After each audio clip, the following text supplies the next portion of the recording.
Hi ಎಲ್ರಿಗೂ ನಮಸ್ಕಾರ. Welcome back to my channel. ಇವತ್ತು ನಮ್ಮ ರಿಲೇಟಿವ್ದು ಮದುವೆ ಇತ್ತು. ಮದುವೆಗೆ ಹೋಗೋಣ ಅಂತ ರೆಡಿ ಆಗ್ತಾ ಇದ್ದೀನಿ.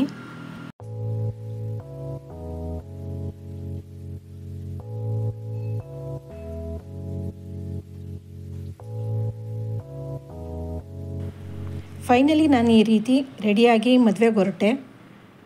ಮದುವೆ ಮನೇಲಿ ಏನು ವೀಡಿಯೋ ಮಾಡೋಕ್ಕೆ ಹೋಗಲಿಲ್ಲ, ಯಾಕಂದರೆ ಅವ್ರ ಪರ್ಮಿಷನ್ ತೊಗೊಂಡಿರಲಿಲ್ಲ. ಅವ್ರಿಗೆ ಇಷ್ಟ ಆಗುತ್ತೋ ಇಲ್ವೋ ಅಂತ ತೊಗೊಳ್ಳಿಲ್ಲ. ಊಟ ಎಲ್ಲ ಮುಗಿಸ್ಕೊಂಡು ಮನೆಗೆ ಬರೋಷ್ಟೊತ್ತಿಗೆ ಮಧ್ಯಾಹ್ನ ಆಗಿತ್ತು. ಸಂಜೆಗೆ ಮಕ್ಕಳು ಶೂಗಳನ್ನೆಲ್ಲ ವಾಶ್ ಮಾಡಿಟ್ಟೆ. ಬಟ್ಟೆ ಎಲ್ಲ ಒಣಗಿದ್ವು, ಮಡಿಸಿಡೋಣ ಅಂತ ತೊಗೊಳ್ತಾ ಇದ್ದೀನಿ.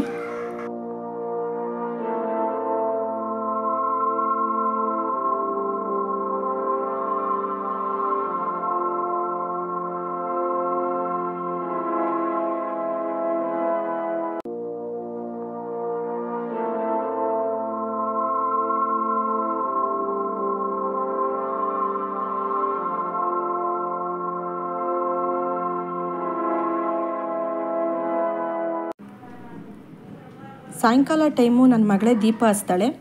ದೀಪ ಎಲ್ಲ ಹಚ್ಚಿ ಓದೋದಕ್ಕೆ ಕೂತ್ಕೋತಾರೆ ಮಕ್ಕಳು. ನಾನೊಂದು ಸತಿ ಅವರಿಗೆ ಡೈರಿ ಚೆಕ್ ಮಾಡಿ ಏನು ಹೋಮ್ವರ್ಕ್ ಇದೆ ಅಂತೆಲ್ಲ ನೋಡಿ ಹೋಮ್ವರ್ಕ್ ಎಲ್ಲ ಮಾಡಿಸಿ ಏನಾದ್ರು ಒಪ್ಸೋದಿದ್ದರೆ ಒಪ್ಪಿಸ್ತಾರೆ ನನಗೆ.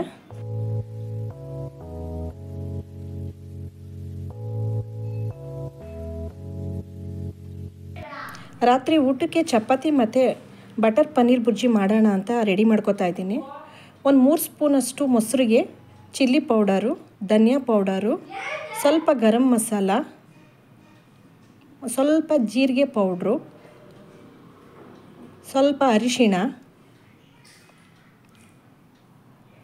1 ಸ್ಪೂನ್ ಕಡಲೆ ಹಿಟ್ಟನ್ನು ಹಾಕಿ ಚೆನ್ನಾಗಿ ಮಿಕ್ಸ್ ಮಾಡ್ಕೋತಾ ಇದ್ದೀನಿ.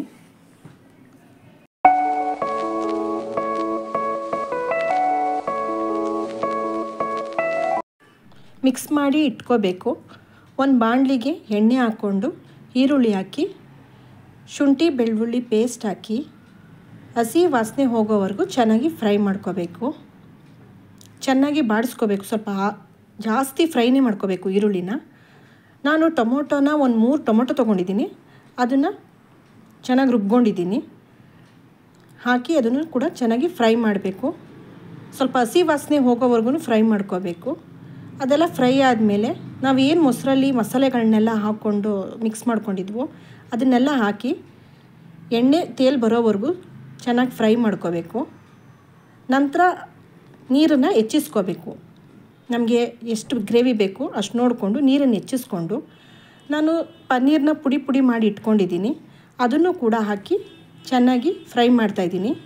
ಇದು ಕೂಡ ಚೆನ್ನಾಗಿ ಎಣ್ಣೆ ತೇಲ್ ಬರೋವರೆಗೂ ಫ್ರೈ ಮಾಡಿ ಒಂದು 1/4 ಸ್ಪೂನಷ್ಟು ಸಕ್ಕರೆ ಹಾಕಿ ಉಪ್ಪು ಹಾಕಿ ರುಚಿಗೆ ತಕ್ಕಷ್ಟು ಚೆನ್ನಾಗಿ ಫ್ರೈ ಮಾಡಬೇಕು.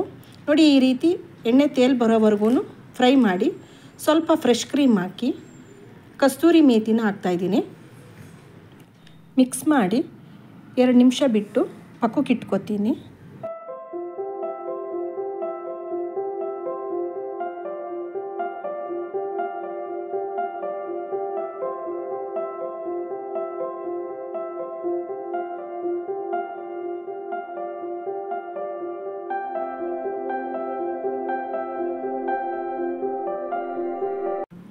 ನಿಮಗಿಷ್ಟ ಆದರೆ ಆಪ್ಷನಲ್ ಕೊತ್ತಂಬರಿ ಸೊಪ್ಪು ಬೇಕಾದರೆ ಹಾಕ್ಕೊಳ್ಳಿ.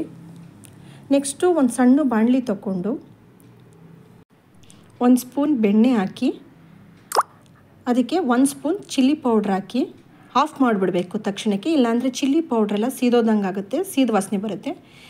ಈ ರೀತಿ ಫ್ರೈ ಮಾಡಿಬಿಟ್ಟು ಗ್ರೇವಿ ಮೇಲೆ ಹಾಕಿದ್ರೆ ಗ್ರೇವಿ ಒಳ್ಳೆ ಕಲರ್ ಕೂಡ ಬರುತ್ತೆ, ಟೇಸ್ಟ್ ಕೂಡ ಚೆನ್ನಾಗಿರುತ್ತೆ. ಗ್ರೇವಿ ಜೊತೆಗೆ ಚಪಾತಿ ಮಾಡಿದೆ ನಾನು. ಹೀಗೆ ನನ್ನ ವಿಡಿಯೋ ನಿಮಗಿಷ್ಟ ಆದರೆ ಲೈಕ್ ಮಾಡಿ, ಸಬ್ಸ್ಕ್ರೈಬ್ ಮಾಡಿ, ಸಪೋರ್ಟ್ ಮಾಡಿ. Thank you for watching.